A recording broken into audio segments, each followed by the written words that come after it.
만유의 주제 존귀하신 예수 사람이 되신 하나님 나 사모하여 영원히 섬길 내 영광 되신 주로다.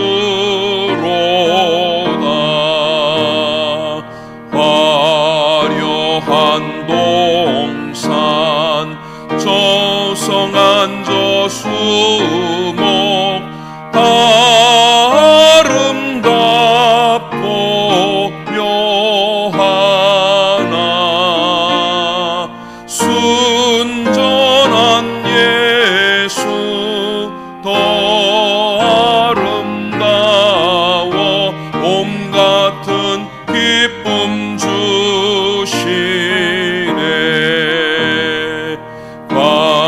광명한 해와 명랑한 저 달빛 수많은 별들 빛나나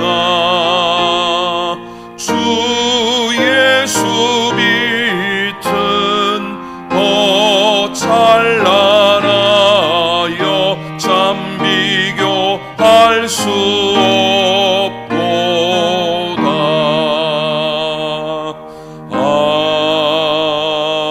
아멘.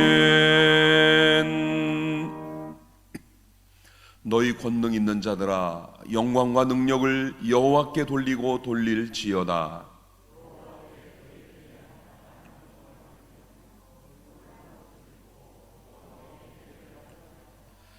여호와의 소리가 물 위에 있도다. 영광의 하나님이 우레소리를 내시니 여호와는 많은 물 위에 계시도다.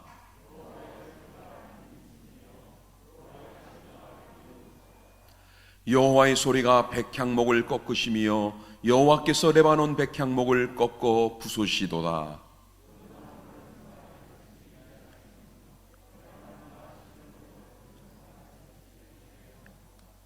여호와의 소리가 화염을 가르시도다.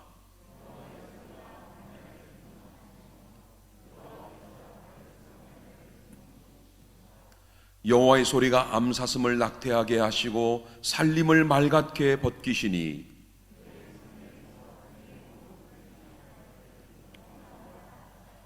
여호와께서 홍수 때에 좌정하셨으며 여호와께서 영원하도록 왕으로 좌정하시도다.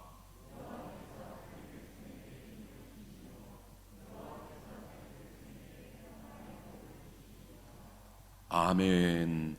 나는 전능하신 아버지 하나님 천지의 창조주를 믿습니다. 나는 그의 유일하신 아들 우리 주 예수 그리스도를 믿습니다. 그는 성령으로 잉태되어 동정녀 마리아에게서 나시고 본디오 빌라도에게 고난을 받아 십자가에 못 박혀 죽으시고 장사된 지 사흘 만에 죽은 자 가운데서 다시 살아나셨으며 하늘에 오르시어 전능하신 아버지 하나님 우편에 앉아 계시다가 거기로부터 살아있는 자와 죽은 자를 심판하러 오십니다. 나는 성령을 믿으며 거룩한 공교회와 성도의 교제와 죄를 용서받는 것과 몸의 부활과 영생을 믿습니다. 아멘.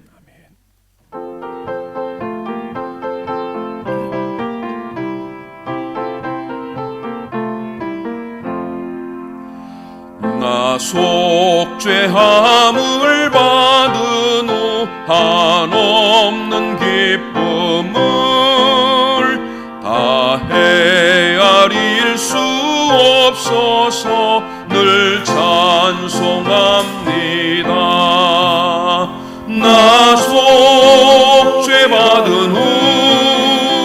나 속죄받은 후 주를 찬미하겠네. 나 속죄받은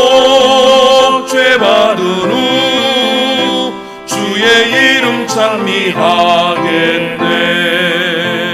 나 속죄함을 받은 후 내 마음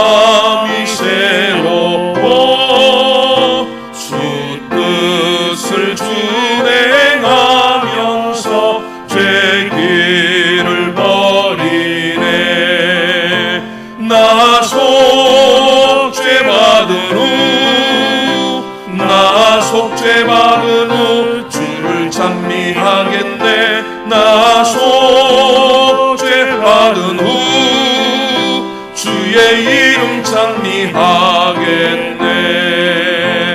나 속죄함을 받은 후 성령이 오셔서 하나님 자녀 된 것을 곧 증언합니다. 나 속죄 받은 후 나 속죄 받은 후 주를 찬미하겠네. 나 속죄 받은 후 주의 이름 찬미하겠네.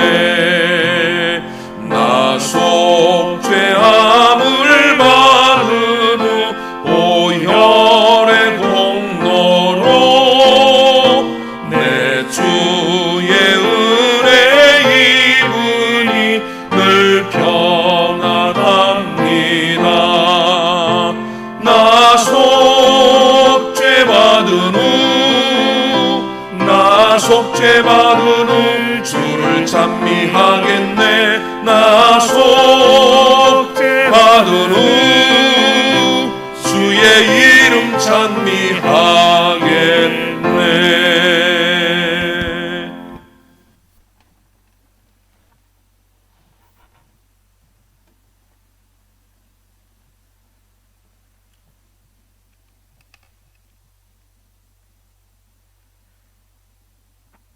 하나님 아버지, 매주 힘든 삶을 뒤로하고 간절한 마음으로 주님 전에 나와 예배드릴 수 있음을 감사드립니다.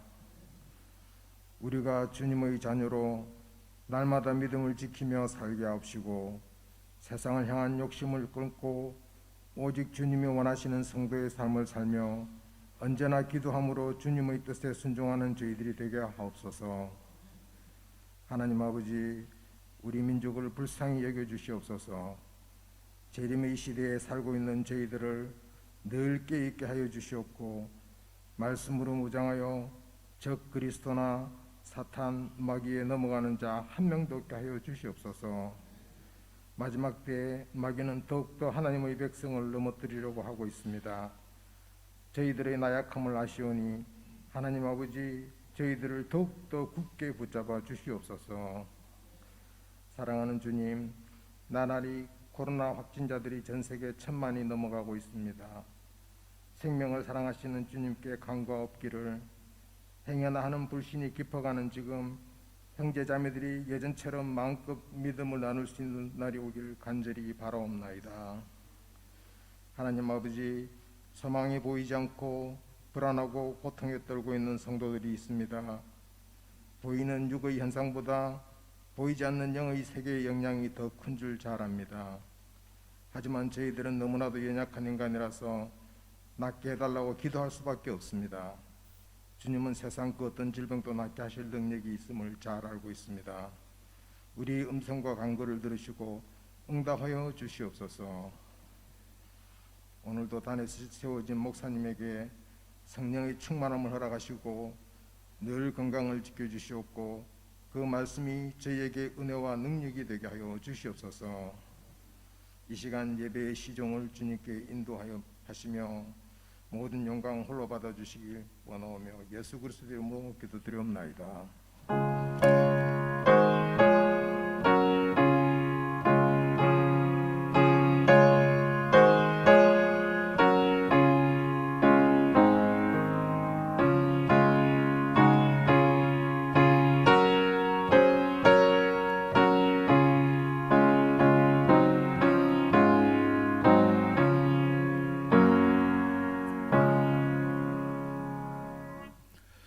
오늘 함께 나눌 말씀은 신약성경 에베소서 1장 3절에서 14절까지입니다.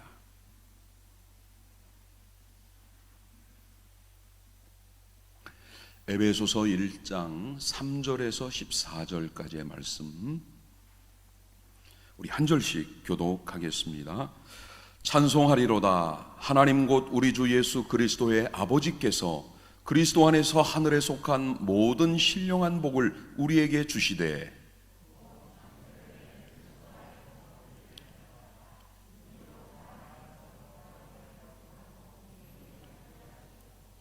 그 기쁘신 뜻대로 우리를 예정하사 예수 그리스도로 말미암아 자기의 아들들이 되게 하셨으니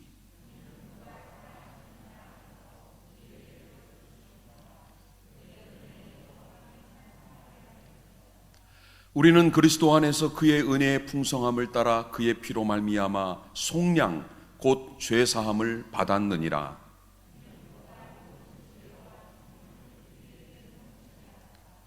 그 뜻의 비밀을 우리에게 알리신 것이요 그의 기뻐하심을 따라 그리스도 안에서 때가 찬 경륜을 위하여 예정하신 것이니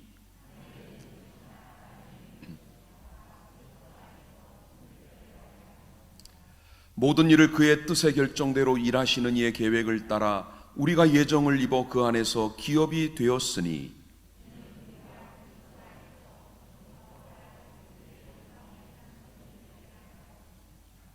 그 안에서 너희도 진리의 말씀 곧 너희의 구원의 복음을 듣고 그 안에서 또한 믿어 약속의 성령으로 인치심을 받았으니 이는 우리 기업의 보증이 되사 그 얻으신 것을 속량하시고 그의 영광을 찬송하게 하려 하심이라. 아멘. 아멘. 오늘은 에베소서 말씀 두 번째, 하늘의 복을 찾는 사람들이라는 제목으로 말씀을 함께 나누겠습니다.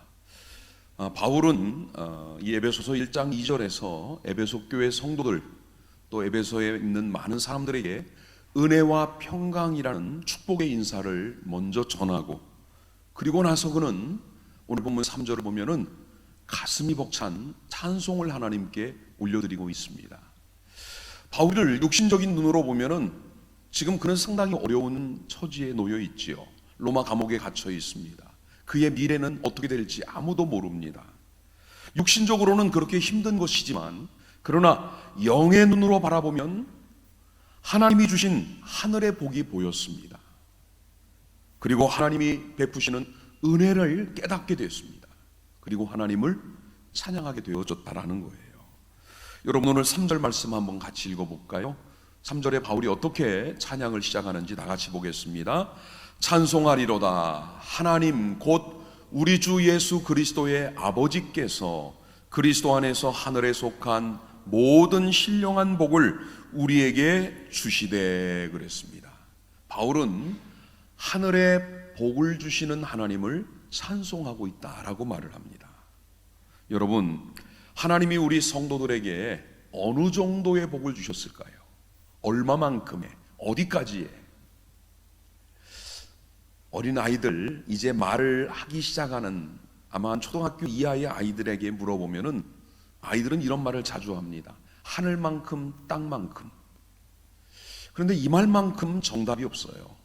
하늘만큼 땅만큼. 자기가 셀 수 없다는 거지요. 자기 능력 그 이상의 그 어떤 것을 말하는 거예요. 오늘 하나님이 우리 성도들에게 주신 하늘의 복은 어느 정도일까요? 오늘 본문에 나와 있죠? 모든이라는 단어예요.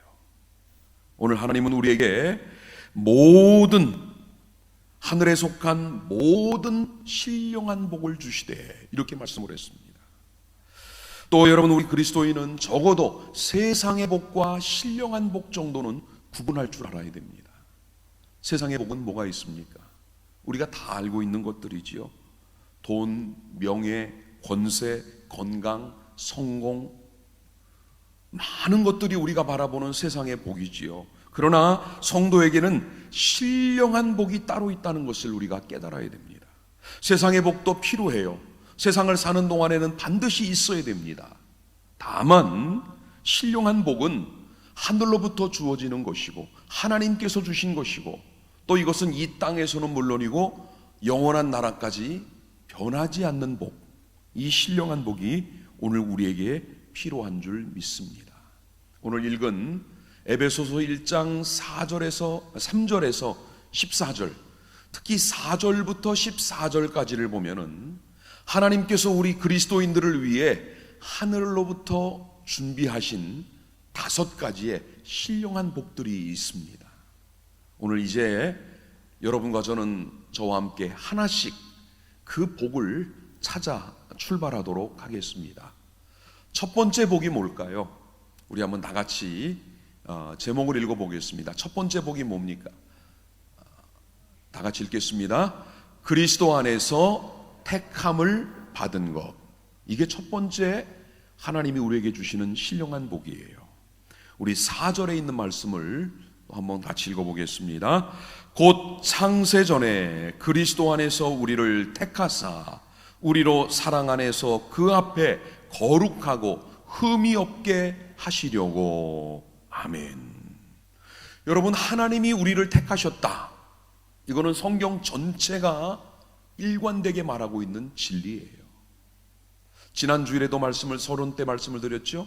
여러분, 믿음의 주도권은 내게 있는 게 아니고 하나님께 있다 그랬어요.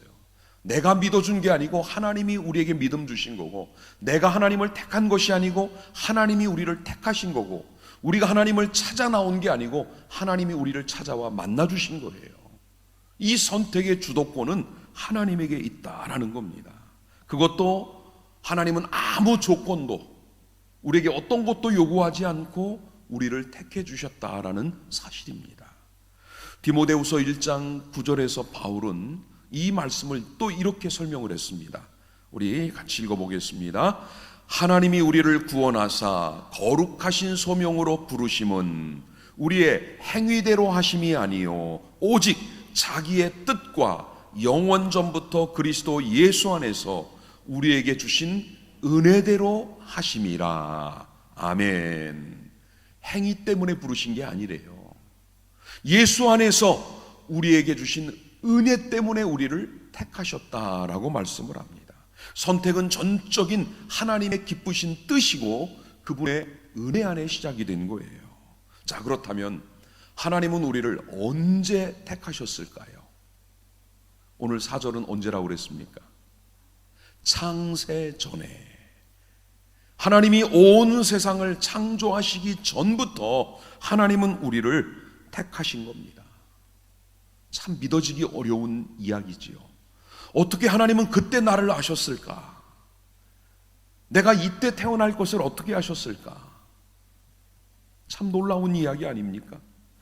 온 우주 만물이 생기기도 전에, 이 천지가 만들어지기도 전에, 내가 세상에 나오기도 전에 하나님은 그리스도 안에서 우리를 택하시고 또 사랑 안에서 그 앞에 거룩하고 흠이 없는 자가 되게 하셨다. 이게 바울이 말하고 있는 거예요. 특별히 여러분, 여기에 그리스도 안에서 우리를 택하사라는 말이 중요하지요. 모든 피조물 가운데 하나님의 택하심을 받은 유일한 존재는 사람밖에 없습니다. 하나님이 택하신 존재는 사람 외에는 없다라는 거예요. 그리고 그 근거가 오늘 4절에 보니까 사랑 안에서라고 말씀을 했습니다. 하나님은 우리를 택하시기 위해, 그리스도 안에서 이 일을 하기 위해, 사랑으로 그 일을 완성하기 위해 하나님이 하신 방법은 독생자를 우리에게 보내주신 겁니다. 여러분, 요한복음 3장 16절 말씀 다 기억하시지요? 우리 한번 읽어볼까요?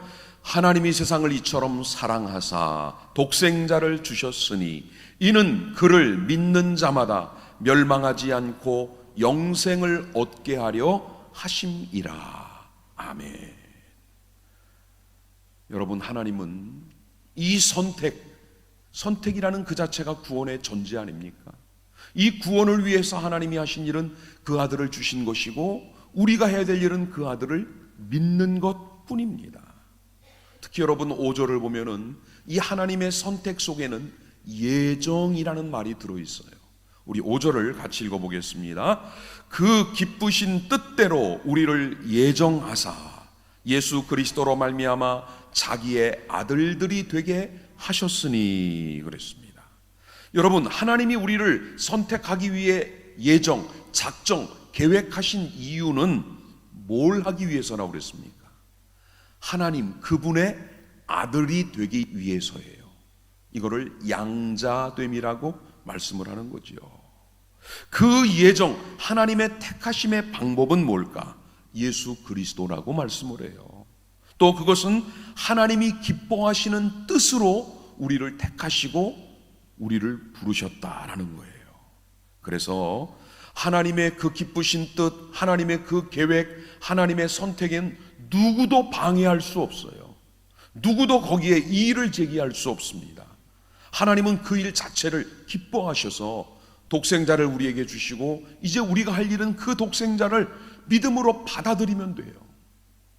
이 구원의 복음을 밀어내지만 않으면 돼요. 거부하지만 않으면 이 구원의 은혜는 우리에게 임하게 되는 줄 믿습니다. 미국 시카고에 유명한 의사 리오 윈스터라고 하는 의사가 있었습니다. 하루는 퇴근하고 집에서 이제 잠자리에 들려고 하는데 병원으로부터 급한 전화가 왔습니다. 아주 위급한 환자가 지금 응급실에 와 있는데 빨리 오셔서 수술을 해야만 이 환자가 살 수 있다는 거예요. 이 윈터스 의사는 그 전화를 받고 새벽 1시에 차를 몰고 병원을 향해 달려갑니다. 신호에 걸려서 잠시 정차하고 있는데 갑자기 누가 운전석 문을 열더니만 보니까 쥐색 모자를 쓰고 빨간 티셔츠를 입은 한 남자가 이 운전을 하고 있는 의사 윈터스를 갑자기 끌어내리더니만 그 차를 몰고 달아나는 겁니다.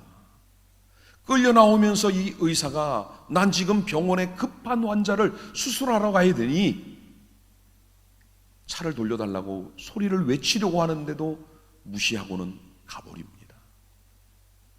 할 수 없이 그는 택시를 잡으려고 하는데 그 새벽에 택시가 쉽지 않았어요. 겨우 택시를 잡아 타고 병원에 도착을 했는데 자기가 생각한 시간보다 1시간이나 지체가 됐습니다. 그 지체된 1시간 사이에 위급한 환자는 그만 세상을 떠나게 됩니다. 그때 간호사가 이 윈터스를 보고 선생님이 오기를 기다리고 있는 이 환자의 아버지가 지금 기도실 채플에 있으니 만나보시겠느냐, 가서 이야기를 해줘야 되니까 이 윈터스 의사가 채플실에 갔는데 깜짝 놀랍니다. 아들을 살려달라고 기도하고 있는 그 아버지의 모습이 누구였을까요? 바로 자기 자동차를 빼서 달아났던 그 사람이었어요.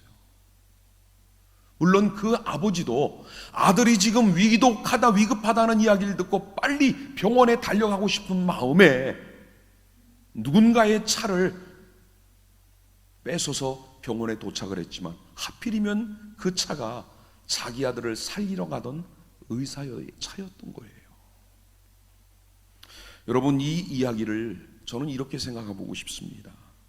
지금도 이 아버지처럼 오늘 우리를 살리기 위해 이 땅에 오시는 주님을 밀어내는 거예요. 차량을 빼서 가지 못하게, 결국 그것이 곧 내가 죽는 일인데 그것을 모르고 오늘도 복음을 거부하고 있는 사람들, 오늘도 예수 그리스도를 부정하고 있는 사람들, 구원을 주러 오신 예수님을 영접하지 못하고 있는 이 땅의 수많은 영혼들을 생각해 봅니다. 그에 비하면 오늘 우리는 하나님의 택하심을 믿음으로 받아들인 사람들입니다. 하나님의 그 예정하심 속에서 예수 그리스도를 구주로 영접하여 오늘 우리는 이 자리에 있음을 감사하시기 바랍니다. 이제 두 번째 하늘의 복은 뭘까요? 두 번째는 그리스도 안에서 속량함을 받은 것이 두 번째 복이에요. 자, 우리 본문 7절 말씀을 다 같이 한번 읽어보겠습니다. 우리는 그리스도 안에서 그의 은혜의 풍성함을 따라 그의 피로 말미암아 속량 곧 죄사함을 받았느니라. 아멘. 여러분, 속량이라는 말은요, 원래 고대 세계에서는 노예 시장에서 통용되던 용어였대요. 값을 지불하고 꺼내온다는 겁니다. 노예의 가치만큼 그 값을 주인에게 주고 그를 자유롭게 풀어주는 것이 속량이에요. 구약시대에도 그랬습니다. 돈을 빌린 채무자가 그 돈을 갚지 못하면 그 채주의 종이 되어 평생을 노동하며 종으로 사는 겁니다. 그 비참한 신세에서 그를 자유롭게 해줄 수 있는 유일한 방법은 누군가가 그 몸값, 그 빌린 돈을 대신 갚아주는 것 외에는 방법이 없었어요. 그래서 속량이라는 말을 다른 말로 말하면 오늘 7절에 뭐라고 그랬습니까? 7절에 속량 곧 뭐라고 그랬죠? 죄 사함이라가 이렇게 말씀을 했어요. 속량은 죄를 사함받는 게 속량이에요. 다윗은 시편 32편 1절에서 이렇게 고백을 합니다. 사함을 받고 자신의 죄가 가려진 자는 복이 있도다. 사람은 죄의 허물 다 있지요. 그런데 그 허물이 사라지고 죄가 해결되면 그는 자유로운 사람, 행복한 사람이라는 겁니다. 이 속량의 방법은 뭔가 대가를 지불하고 다시 찾아올 때만 속량이 이루어지는 법이에요. 여러분, 하나님이 죄인인 우리를 다시 찾아오기 위해, 속량하기 위해 지불하신 대가가 있지요. 그 대가가 뭡니까? 예수님의 피, 생명이었습니다. 히브리서 9장 12절에서 바울은 이 사실을 이렇게 설명을 합니다. 우리 같이 읽겠습니다. 염소와 송아지의 피로 하지 아니하고 오직 자기의 피로 영원한 속죄를 이루사 단번에 성소에 들어가셨느니라. 아멘. 예수님은 자신의 피를, 그 속량, 우리의 죄사함의 대가로 다 지불하셨어요. 단번에, 그리고 영원한 지불이 되게 하셨다라는 겁니다. 윌리엄 바클레이라고 하는 유명한 신학자가 그런 말을 했습니다. 예수님의 십자가 속량 사건이 있기 전 이스라엘에는 인간의 죄 때문에 매년 6월절이 되면 약 14만 마리의 양들이 피를 흘려 죽어야 했다. 그는 이렇게 말을 합니다. 얼마나 많은 양들이 죽어야 했습니까? 그것도 매년마다. 그런데 예수님이 단번에 우리를 위해 죽으신 그 십자가 대속의 피가 우리의 죄를 사하는 속량의 은혜가 되었다라는 겁니다. 여러분, 이것을 바울은 은혜의 풍성함을 따라 이루신 것이라고 설명을 해요. 보통의 은혜가 아닙니다. 풍성한 은혜예요. 차고 넘치는, 더 이상 채울 수 없을 정도의 은혜. 이게 하나님이 우리를 택하시고 우리를 속량하신 은혜라고 바울은 설명을 하고 있습니다. 사랑하는 성도 여러분, 오늘 여러분들은 예수 그리스도를 여러분의 구주로 영접하셨습니까? 대답이 없으세요. 지난주에는 대답 잘 하시더니만 다시 묻겠습니다. 여러분은 예수 그리스도를 여러분 자신의 구주로 영접하셨습니까? 아멘. 그렇다면 여러분의 심령에 예수님의 보혈, 피뿌림의 은혜가 있음을 믿으십니까? 예. 그 피가 내 안에 있던 마귀와 사탄을 몰아낸 줄도 믿으십니까? 예, 그렇습니다. 주님의 보혈로 우리 속의 모든 죄와 허물들이 녹아지는 역사가 분명히 우리 안에 일어났습니다. 베드로후서 1장 9절에 보니까 믿음의 결국 곧 영혼의 구원이라는 말이 나와요. 믿음의 마지막이 뭐다? 영혼의 구원이에요. 우리 믿음의 궁극적 최종 목표는 우리가 구원받는 것입니다. 하나님은 이제 그 구원을 위해 우리에게 두 가지 선물을 주세요. 우리 8절을 같이 한번 읽어보겠습니다. 8절 말씀. 이는 그가 모든 지혜와 총명을 우리에게 넘치게 하사. 하나님이 우리에게 두 가지를 주셨어요. 뭘 주신 겁니까?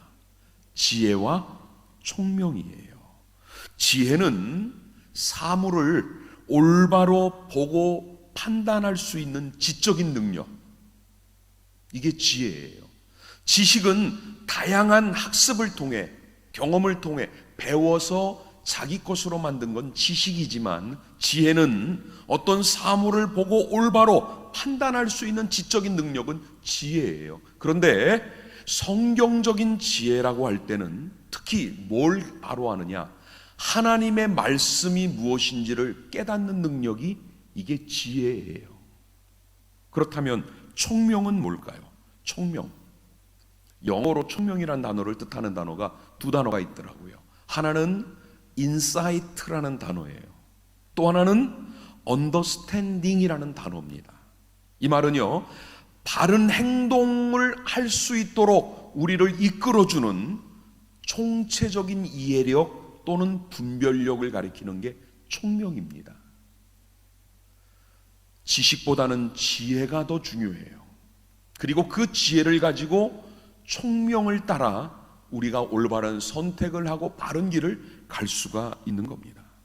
하나님은 구원의 길로 우리를 인도하시기 위해 하나님의 뜻이 뭔지를 깨닫고 하나님의 말씀이 지금 나에게 무엇을 말하고자 하는지를 깨달을 수 있는 지혜, 지적인 능력과 또 그것을 전체적으로 이해하고 행동으로 옮길 수 있는 분별력, 총명을 우리에게 주신 겁니다.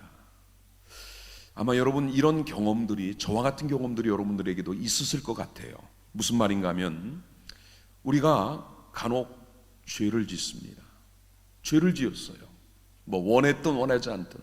그런데 그 죄를 하나님 앞에 회개하고 해결하기 전까지 마음의 상태가 어땠습니까? 저는 그렇더라고요. 마음이 답답해요. 껄껄해요. 왠지 모를 두려움이 있어요. 머리도 아파요. 생각만 하면 괴로워요. 그리고 자꾸 그 일이 후회가 돼요. 한마디로 몸도 마음도 정신도 영혼도 편한 게 하나도 없어요. 이게 죄가 있는 상태입니다. 그런데 그 죄를 하나님 앞에 회개하고 죄 사함의 은혜를 받고 나면 달라지더라고요. 마음이 편안해져요. 머리가 맑아져요. 정신이 밝아져요. 그리고 알 수 없는 기쁨, 희열이 생깁니다. 여러분, 죄가 많은 사람들을 가만히 보면요, 늘 정신이 혼미함 가운데 살아갑니다. 분별력이 없어요. 통찰력이 떨어집니다. 하는 일이라고는 꼭 잘못된 일, 죄 짓는 일만 더하고 있는 것을 보게 되지요. 그런데 죄를 용서받고 그 마음에 하나님의 은혜가 임한 사람을 보면 그 하나님이 주신 지혜와 총명을 통해 그 영혼은 늘 맑고 깨끗하고 삶이 순수한 것을 보게 되지요. 오늘 이 자리에 계신 여러분, 여러분의 영혼도 심령도 하나님 주시는 지혜와 총명을 통해 하나님이 주시는 그 은혜, 속량함의 은혜를 통해 죄의 사함을 받은 자유롭고 평안한 영혼들이 되시기를 주님의 이름으로 축복합니다. 자, 이제 세 번째 복을 찾아가 보겠습니다. 세 번째 복은 9절에 나와 있는데요, 그리스도 안에서 비밀을 알게 되는 복이에요. 자, 우리 9절 말씀을 읽어보겠습니다. 그 뜻의 비밀을 우리에게 알리신 것이요 그의 기뻐하심을 따라 그리스도 안에서 때가 찬 경륜을 위하여 예정하신 것이니. 아멘. 여러분, 하나님의 복은요, 하나하나가 끊어져 있는 복이 아니에요. 이것 따로 저것 따로 이것과 이것이 상관없는 그런 복이 아니고요, 하나님의 복은 서로가 연결이 되어 있어요. 하나를 찾으면 두 번째 것을 찾아갈 수 있는 단서, 연결고리가 다 이어져 있습니다. 고구마 캐보셨습니까? 예, 고구마를 캐면은 줄줄줄 이어져 가지고 막, 감자도 그렇고요, 고구마가 이 줄기에 따라 그 안에서 막 연결되어 있는 걸 볼 수 있지요. 하나님의 복이 그런 거예요. 하나님께서 우리를 택하셨어요. 그리고 우리가 그 구원을 감사함으로 받으면 하나님 우리의 죄를 속량하시고 그 우리에게는 지혜와 총명을 주십니다. 그 지혜와 총명을 가지고 우리는 그리스도의 비밀을 깨달아 알게 되는 거예요. 이게 비밀입니다. 성경에서 비밀이라고 할 때는요, 아무도 모르게 하나님이 감추어 두셨다는 뜻이 아니고 사람들이 그것을 깨달아 알도록, 중요한 거는요, 하나님이 정하신 때가 되어서 오픈하는 것, 그게 비밀이에요. 여러분, 세상의 비밀은 아무도 알아서는 안 되는 거잖아요. 그런데 성경의 비밀은 때가 되면 사람들이 알도록, 중요한 것은 그 때가 되었을 때만 공개, 오픈이 된다는 거예요. 이게 비밀입니다. 자, 하나님이 감추어 두셨던 비밀, 우리로 지혜와 총명을 통해 깨달아 알도록 하신 비밀은 뭘까요? 바로 10절의 말씀에 나와요. 다 같이 10절을 읽겠습니다. 하늘에 있는 것이나 땅에 있는 것이 다 그리스도 안에서 통일되게 하려 하심이라. 아멘. 하나님의 비밀은 그거예요. 하늘에 있는 것, 땅에 있는 것이 다 통일, 하나가 되게 하는 거예요. 이건 무슨 말일까요? 하나님이 만드신 첫사람 아담이 교만하고 불순종하고 유혹에 넘어가 타락을 했지요. 그리고 세상에 죄를 가져왔습니다. 하나님의 창조의 원리, 하나님의 세계가 파괴됐어요. 말 그대로 신락원, 에덴을 잃어버렸고 하나님의 형상을 상실했습니다. 파괴예요. 아담의 죄는 온 우주의 조화와 질서를 무너뜨렸습니다. 그런데 예수 그리스도가 이 땅에 오셔서 십자가를 통해 그 피 흘리심으로 대속의 죽음을 통해 그 무너진 질서, 파괴된 모든 것을 다시 원상복구하셨다는 이야기입니다. 그래서 하나님은 자신의 기쁘신 뜻을 따라 만물을 회복시키시는 거예요. 창조의 시대로 되돌리시는 겁니다. 이게 바로 하나님이 감추어 두셨던 비밀. 이 비밀이 오픈된 때가 언제예요? 예수님이 이 땅에 오심으로 오픈이 된 거예요. 공개가 되기 시작을 한 겁니다. 그리고 때가 되자 그 비밀이 십자가를 통해 완전히 드러나게 된 겁니다. 특히 여러분 10절 마지막에 통일되게 하신다. 하늘과 땅에 있는 것들이 통일된다. 이 통일된다는 말은 남북 통일 같은 그런 통일이 아니고요. 이 헬라 원어의 의미는 다시 머리가 생긴다라는 뜻이에요. 무슨 말입니까?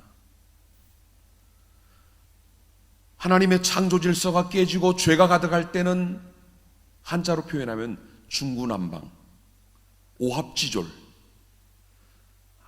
아무런 질서가 없었어요. 그런데 예수님의 십자가를 통해 예수님이 머리가 되시는 거예요. 우리 군대 가면은 그런 거 있죠. 좌측 일렬 기준 하면은 지적당한 사람이 어떻게 합니까? 손을 들고 기준 합니다. 그러면 그 사람 중심으로 쫙 모여드는 거, 그걸 생각하시면 돼요. 다시 머리가 생긴다는 말은 예수 그리스도가 구심점이 되는 거예요. 중심이 되는 겁니다. 그분을 중심으로 그 이름 아래 모이는 겁니다. 세계가 다시 회복이 되는 거예요. 창조 때를 능가하는 최상의 조화가 이루어지는 겁니다. 완벽한 질서가 새로 창조되는 거예요. 그리고 최고의 아름다움이 다시 만들어지는 겁니다. 하나님의 이 통일 속에는 구원받은 우리도 포함이 돼요. 하나님이 세상을 예수 그리스도를 중심으로 새롭게 만드시는 그 한 공간, 한 자리, 어쩌면 하나님 보실 때는 점 하나에 불과할지 모르지만 그 자리에 내가 있는 겁니다. 여러분이 거기에 한 자리를 차지하고 있는 거예요. 우리 믿는 자들이 그 창조 질서를 구성하는 한 구성원이 되신다는 거예요. 거기에는 자연도 세상도 다 포함이 돼요. 이게 바로 세 번째 우리가 발견한 신령한 복, 하나님의 비밀을 알게 되는 겁니다. 자, 네 번째 복으로 가보겠습니다. 네 번째 복은 그리스도 안에서 기업을 받는 거예요. 자, 우리 11절과 12절 말씀 두 절을 같이 읽어보겠습니다. 모든 일을 그의 뜻의 결정대로 일하시는 이의 계획을 따라 우리가 예정을 입어 그 안에서 기업이 되었으니 이는 우리가 그리스도 안에서 전부터 바라던 그의 영광의 찬송이 되게 하려 하심이라. 아멘. 아멘. 하나님은 우리를 기업으로 삼으셨어요. 여러분, 성경에서 기업이라고 할 때는 보통 상속을 받는 유산 또는 분배받은 땅을 가리킬 때 기업 또는 유업 이렇게 표현을 하지요. 마치 이스라엘 백성들이 하나님의 약속하신 가나안 땅을 들어가 그 땅을 정복하고 각 지파별로 그 땅을 분배받는 것과 똑같은 겁니다. 우리 성도들도 하나님이 예비해 놓으신 하나님의 복을 기업으로 받는 거예요. 세상에서 부모로부터 받는 기업 유산은 대부분 있다가 사라지는 물질적인 것들이지만 하나님이 우리에게 기업으로 주시는 이 유산은 영원히 사라지지 않는 영적인 기업임을 믿습니다. 여러분, 그렇다면 중요한 것은 우리 성도들에게는 어떤 기업이 주어졌을까요? 하나님 오늘 나에게 어떤 기업을 주셨을까요? 첫 번째는 하나님이 우리에게 약속이라는 기업을 주셨어요. 하나님의 약속. 우리 히브리서 6장 17절 말씀을 한번 볼까요? 하나님은 약속을 기업으로 받는 자들에게 그 뜻이 변하지 아니함을 충분히 나타내시려고 그 일을 맹세로 보증하셨나니. 아멘. 여러분, 성경에는 적어도 약 5,000개의 하나님의 약속들이 있어요. 그 약속은 하나님의 임재, 하나님의 보호, 하나님의 축복, 하나님의 구원, 하나님의 동행, 이런 약속이 약 5,000번 우리에게 주어져 있다는 거예요. 오늘 믿는 자에게는 이 하나님의 약속이 있음을 우리가 믿습니다. 우리가 어떤 상황에 있더라도 하나님 우리를 버리는 게 아니라 함께 하시고 지키시고 동행하시고 구원하신다는 약속이 주어져 있어요. 아무리 코로나가 기승을 부리고 어떤 어려움이 외부적인 환경들이 있더라도 우리가 하나님 앞에 예배드리기에 어려운 이 상황에서도 하나님은 우리를 지키신다는 약속, 이게 우리에게 주어진 기업이에요. 또 여러분, 성도에게는 어떤 기업이 주어졌습니까? 아마 여러분이 잘 아는 천국을 하나님은 우리에게 기업으로 주셨어요. 히브리서 9장 15절을 보니까 이렇게 말씀을 합니다. 이로 말미암아 그는 새 언약의 중보자시니 이는 첫 언약 때 범한 죄에서 속량하려고 주구사 부르심을 입은 자로 하여금 영원한 기업의 약속을 얻게 하려 하십니다. 영원한 기업. 세상에 영원한 기업은 하나밖에 없어요. 천국밖에 없습니다. 예수님의 십자가 죽으심은 우리를 죄에서 사하시는 속량의 은혜는 물론이고 우리로 천국을 보장받아야 하는 하나님의 약속입니다. 여러분, 천국은 아직 여러분이나 저나 가보지를 못했기 때문에 얼마나 좋은지는 우리가 체험은 못했어요. 그러나 성경은 천국을 우리에게 맛보기로 보여주고 계시지요. 요즘은 코로나 때문인지 마트에 가면은, 그 대형 마트에 가면은, 그 마트를 가면은 즐거움 중에 하나가 뭔지 아십니까? 다 똑같네요. 시식 코너를 다니며 하나씩 씹어먹는 재미예요. 전에는요, 이게 얼마나 많은지 한 바퀴만 돌아도 웬만큼 배가 차요. 또 다양하게 있어요. 종류별로. 같은 제품도 회사마다 또 다 앞뒤로 달라요. 그런데 요즘은 많이 줄었더라고요. 이 시식 코너를 왜 만들어 놓습니까? 이 제품이 어떤 맛인지를 모르니까 손님들에게 맛보고 사가라는 거지요. 그런데 어떤 분은 시식 코너에 맛본 그 하나가 그곳의 전부인 줄로 알아요. 진짜 맛을 보려면 완제품을 사야 돼요. 사랑하는 여러분, 세상은 시식 코너에 불과한 곳이에요. 여기서 집어먹는 그 하나에 만족하고 여기에 영원히 살려고 하면 미련한 겁니다. 천국은 우리가 맛보지 못한 더 놀랍고 풍성하고 새로운 복이 준비되어 있는 곳입니다. 하나님은 이 천국을 우리에게 두 번째 기업으로 약속을 하셨고요. 또 하나, 기업 중에 기업이라고 할 수 있다면 하나님 자신이 기업이에요. 우리 예레미야 애가 3장 24절을 한번 읽어보겠습니다. 예레미야가 이렇게 고백을 해요. 다 같이 읽습니다. 내 심령에 이르기를 여호와는 나의 기업이시니 그러므로 내가 그를 바라리라 하도다. 아멘. 여호와는 나의 기업이래요. 우리는 기업이라고 하면 세상에 흔히 물질을 생각을 합니다. 집을 생각을 해요. 땅을 생각을 해요. 사업을 생각을 해요. 당장 손에 보이는 부동산을 생각을 하지만 하나님 자신이 우리의 기업이에요. 왜? 그분은 이 모든 것들을 우리에게 충분히 주실 수 있는 복의 근원이 되시는 분이기 때문입니다. 하나님을 나의 아버지로 모신 것 그 이상의 큰 기업은 세상에 없습니다. 이 놀라운 기업을 우리에게 주신 하나님이 우리 성도에게 원하시는 것이 뭘까요? 12절 끝에 보니까 그분의 영광을 위한 찬송이 되는 것, 이렇게 설명을 했어요. 여러분, 우리를 만드신 이유가 우리를 통해 영광 받으시고 찬송받기 위해서예요. 우리는 피조물로 당연히 하나님을 예배하고 찬송해야 될 의무, 본분이 있는 사람들이에요. 그런데 우리가 하나님을 찬송하지 않으면 인간은 다른 무언가를 찬송하든 섬기든 숭배하게 돼 있는데, 하나님을 떠나면 결국 뭘 만납니까? 우상을 만날 수밖에 없어요. 세상 것이 주인이 될 수밖에 없는 겁니다.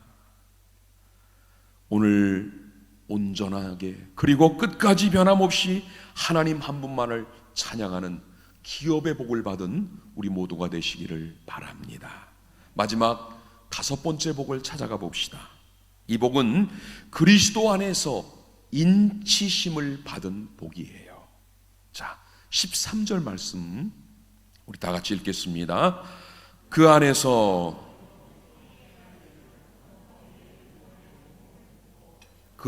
또한 믿어 약속의 성령으로 인치심을 받았으니. 아멘. 여러분, 하나님이 창세전에 우리를 예정하셔서 선택하셨어요. 그리고 예수 그리스도를 통해 속량 죄사함의 은혜를 주시고 지혜 총명을 주심으로 하늘의 비밀을 알게 하셔서 우리가 하나님의 기업이 되게 하셨는데, 이 모든 신령한 복들이 우리에게 실제로 적용되는 것은 이 5번째 복이 있어야 마무리가 돼요. 뭐라고 그랬습니까? 진리의 말씀 곧 너희의 구원의 복음을 듣고 그 안에서 또한 믿어 그랬습니다. 우리가 구원의 복음을 들어야 되고 믿어야 하나님이 우리에게 도장을 꽉 찍어 주시는 거예요. 그래야 앞에 4가지 복이 나의 것이 되는 겁니다. 이 마지막 복을 마침표를 찍는 게 인치심이에요. 인치심이라는 말은 도장 찍는다는 얘기입니다. 도장을 찍는다는 말은 확인을 해주는 거지요. 하나님이 거기에 대한 보증이 되어 주시는 겁니다. 우리가 하나님을 믿으면 하나님은 성령으로 우리에게 인을 치셔요. 이 말은 우리가 하나님의 소유가 되었다는 것이고, 우리가 하나님 소유가 된 증거는 성령이 오늘 우리에게 임재 오셔서 내주 우리 안에 계시는 것이 그 증거예요. 여러분, 성경에서 인을 친다고 할 때 여기에는 3가지 의미가 포함되어 있습니다. 하나는 하나님의 권위가 그에게 임했다라는 뜻이에요. 옛날 우리 왕조 시대에 보면은 왕의 권위를 상징하는 여러 가지가 있지만, 그 중에도 왕이 가지고 있는 문서에 왕이 내리는 어명에 도장을 찍지요. 이 도장을 뭐라고 부릅니까? 옥세라고 부르기도 하고 어보라고 부르기도 하고 성경에는 어인이라고도 했어요. 이 도장들을 보시면요, 이 도장만 찍히면 그 문서는 권위가 있는 거예요. 왕, 대통령의 권위가 그 문서 한 장에 도장과 함께 거기에 그대로 적용이 되는 거지요. 그래서 인을 친다라는 말은 권위가 있는 거예요. 하나님이 우리에게 인을 치셨다. 하나님의 사람이라는 권위가 우리에게 주어져 있는 겁니다. 또 하나, 여러분, 인을 친다는 말은 소유권을 인정하는 거예요. 우리 서부 영화를 보면은 목장에 말이나 소나 양 엉덩이에 보면은 불로 도장을 찍지요. 낙인이라고 해요. 낙인. 얼마나 아프겠습니까? 뜨거운 도장이 찍혀서 그 살이 타야 되는데, 대신에 이 도장이 찍혔다는 것은 뭘 뜻합니까? 너는 내 것이다. 누구누구의 소유라는 것을 모두에게 공표하는 증거예요.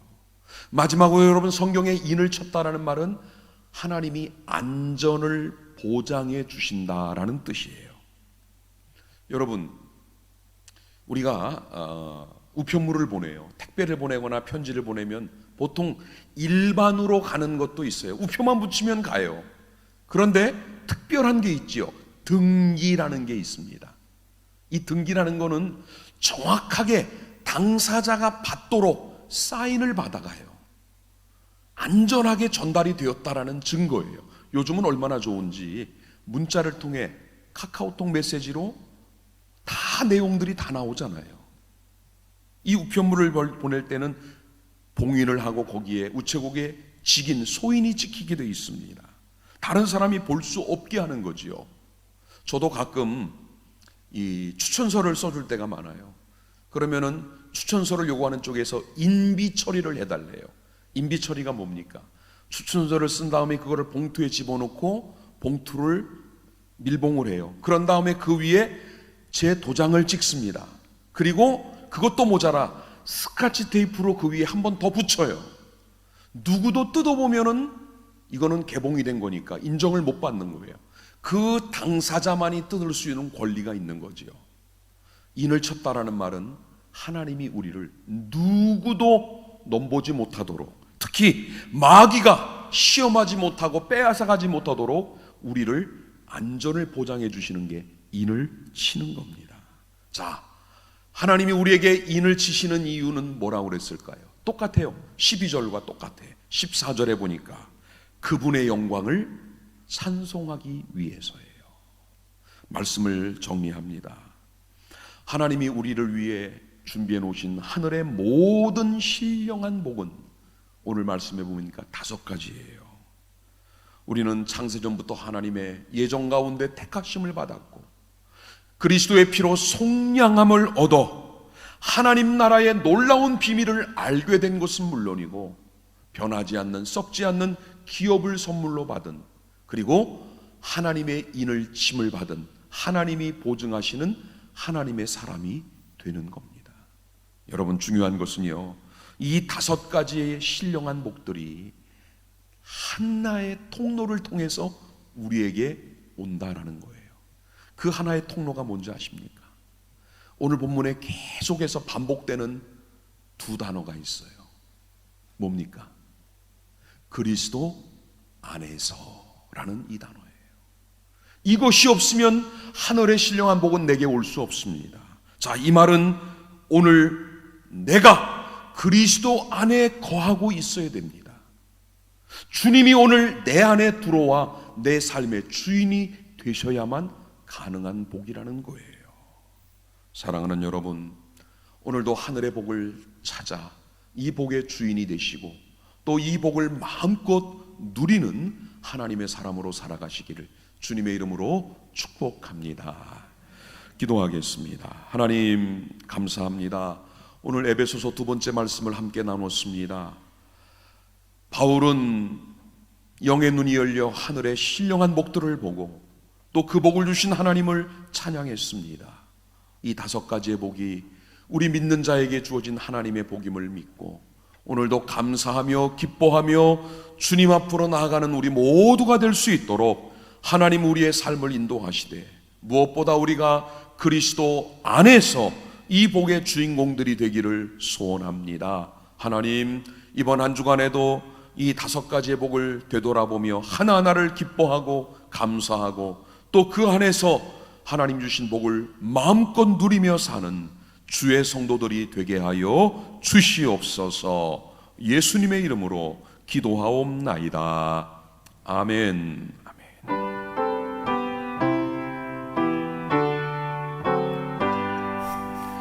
환난과 핍박 중에도 성도는 신앙 지켰네.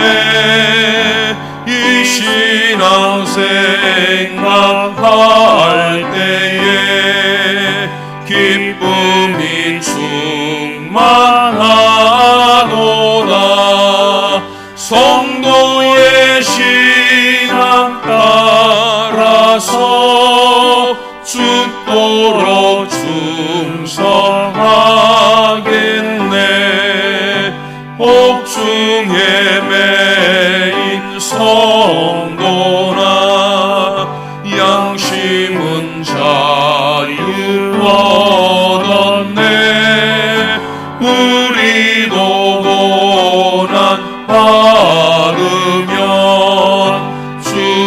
너도 영광 되도다.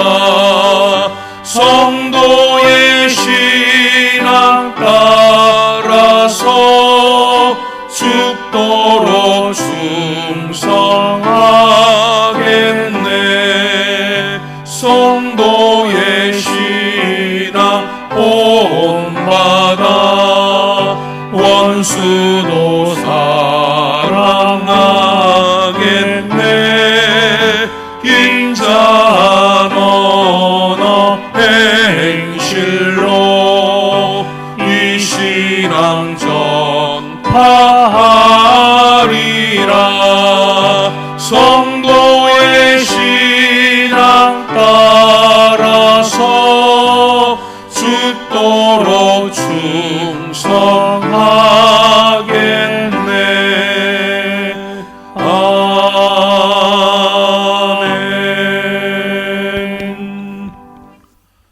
오늘도 하나님이 우리를 위해 준비하신 은혜의 날, 복된 날을 주신 하나님, 예배자가 되어 주님 전에 서게 하신 은혜 감사합니다. 우리의 마음을 들여 예배하며 또 주의 이름을 높이고 찬양합니다. 그리고 이 시간에는 하나님이 우리에게 허락하신 귀한 물질을 주님의 것으로 헌신하며 봉헌하여 드리오니 하나님 받아 주시옵소서. 우리 삶의 주인이 하나님이심을 오늘도 이 한 주간도 고백하며 살게 하시고, 때를 따라 도우시는 하나님의 은혜와 평강이 날마다 우리 삶에 넘치는 한 주간이 되게 해 주옵소서. 우리의 영이 세상 죄와 유혹과 또는 눈에 보이는 현실의 물질적인 것들에 미혹당하고 흔들리지 않도록 하나님 우리 영을 더욱 강하게 붙잡아 주시고, 육신도 질병 또 사고 그리고 무더위 속에서도 강건할 수 있도록 하나님 지켜주시길 기도합니다. 특별히 연로하신 우리 성도님들이 이 무더위를 이기고 질병을 이기고 하나님 앞에 늘 든든히 서도록 함께하여 주시고, 어린 영유아들이 하나님 은혜 가운데 잘 자라갈 수 있도록 도와주시고, 또 하나님 지금도 병석에서 질병과 하루하루를 싸우고 있는 사랑하는 주의 백성들을 하나님 치유의 능력으로 돌보시사 약한 곳들이 강해지게 하시고 질병들은 떠나가게 하시고 수술 이후 회복이 신속하게 이루어질 수 있도록 하나님이 역사해 주시옵소서. 이번 한 주간에도 나의 모든 일터의 주인은 하나님이심을 고백하며 한 주간을 시작합니다. 주님, 우리는 그곳에 보냄받은 일터 선교사고 사명자임을 깨달아 어디서든 언제 누구를 만나든 그리스도의 사람이요 성도다운 모습으로 우리의 맡은 본분을 다하고 사업을 경영하고 직장에 충실할 수 있는 우리 모든 성도들이 되도록 이 한 주간도 동행하여 주옵소서. 하나님, 이 나라 대한민국을 지켜 주옵소서. 여전히 혼란과 무질서, 갈등과 대립, 또 여러 가지 하나님 국민들의 마음을 아프게 하는 일들이 계속되고 있는 이때 하나님만이 우리의 소망이요 위로요 모든 것임을 고백합니다. 하나님, 한 나라의 흥망성쇠와 한 인간의 생사화복 모두를 주관하시는 주관자는 우리 하나님 한 분임을 우리가 깨닫습니다.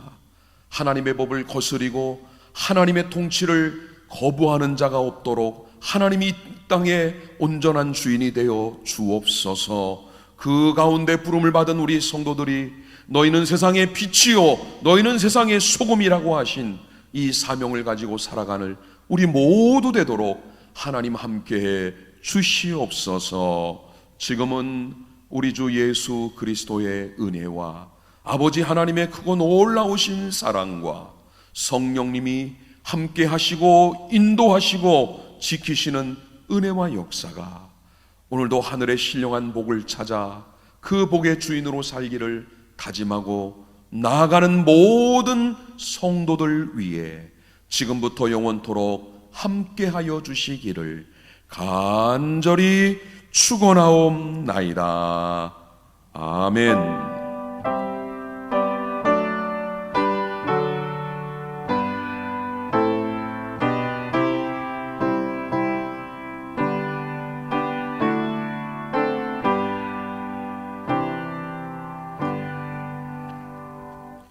교회 소식 전해드립니다.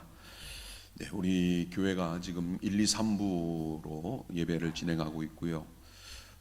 우리 정부에서 또 물론 정부의 어떤 지침도 있고, 그보다도 우리 교회와 우리들이 성도들이 사회나 어떤 다른 이들에게 폐가 되지 않도록 하기 위해 최선을 다해 우리가 방역을 준수하려고 합니다.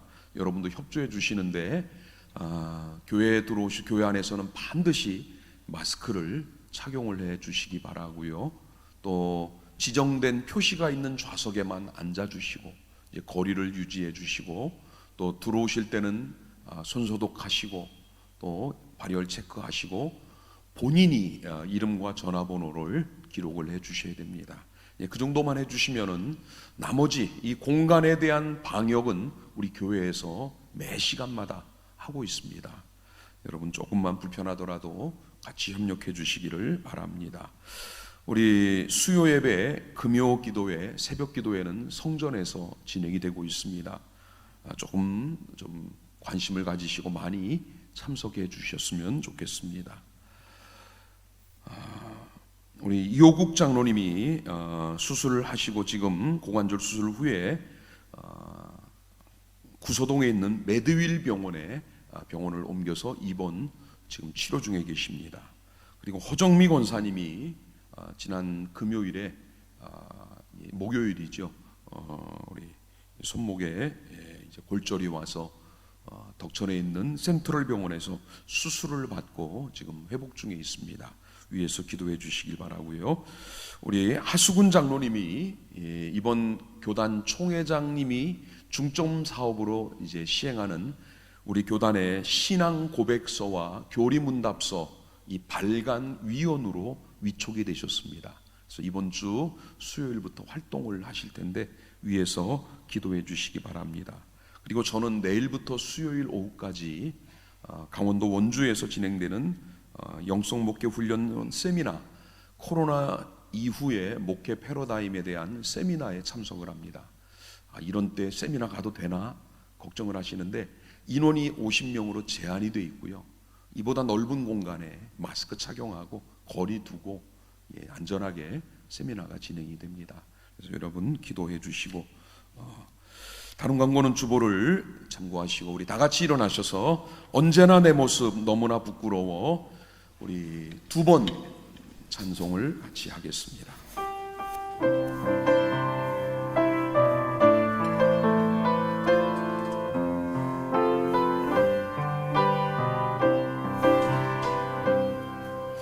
언제나 내 모습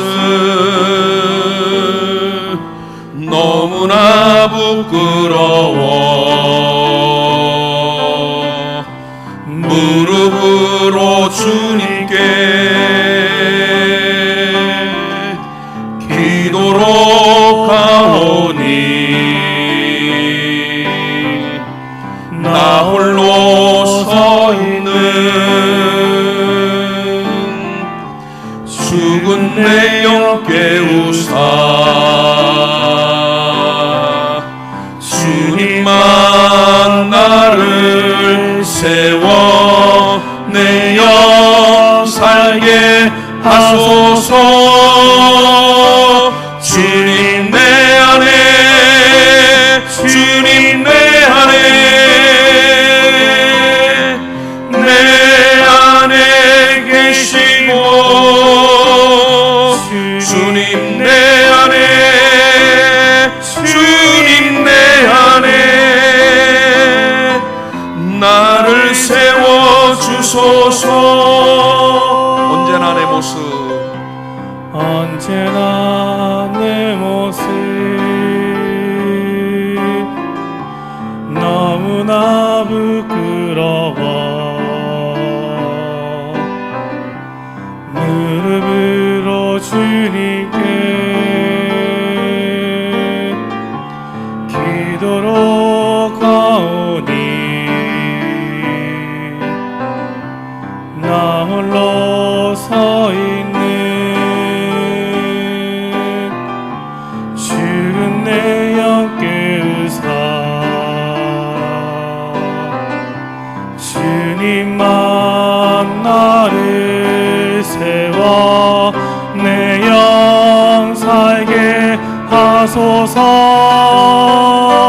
주님 내 안에 주님 내 안에